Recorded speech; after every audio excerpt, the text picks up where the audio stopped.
আমি যে ভাই ইতানা দিয়ে যে ইতারা না দিয়ে কোন আপনার বাড়ির সাইডটা যদি এমন কাজ করতো আপনি মানতে দিলেন কোন দাদা কোন আপনি আমার এই কথাটা কোন নাম্বার তোমার কাছে আছে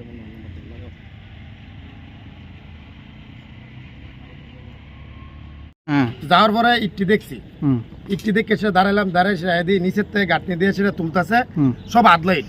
আচ্ছা মানে এখানে 50টা ইটের জায়গা দেখা গেছে 2টা ইট আস্তে আছে বাকি 48টা ইটই আদলা আদলা কি আদলা মানে একটা ইটের 3 টুকরা। তখন দাদারা প্রশ্ন করলাম দাদা এগুলো দিয়ে কি করতেছে ও চলে থাকা তো আরে এটি কি আপনার ধরা আছে রে। তখন আমি কইছি দেখেন এলাকার কাজ সুন্দর করে করতে লাগবো আপনার বাজেটে যা ধরা আছে তা দিয়ে করতে লাগবে ডুপ্লিকেট কাজ করতে পারতেন না। এটা কোন জায়গার কাজ? এটা হচ্ছে রাস্তা মাথা টু কমলাসাগর যে হাইওয়ে রাস্তাটা হইতেছে এটা আপনার এই জায়গাটা হচ্ছে আমাদের হসপিটাল সোমনিটার লগে কমলা সুন্দরী মেলের সামনে।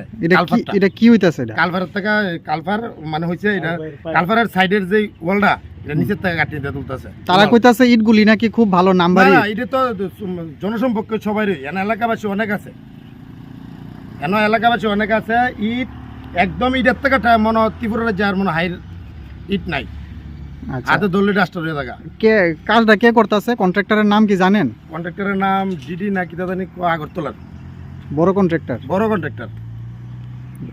এখন আপনারা কি চাইতেছেন? আমরা চাইতেছি কাজটা সুন্দর করে হোক ভালোভাবে কাজটা হোক এইভাবে কাজ হইতো না।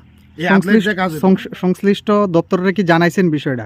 জানাইছি বলতে আলটিমেটলি পিডব্লিউ দপ্তরে জানানো হয়েছে। কি কইছে তারা? তারা কইছে নজর আনছে দেখবো। আপনার নাম? আমার নাম মিঠুন শীল, বাড়ি মধুপুর।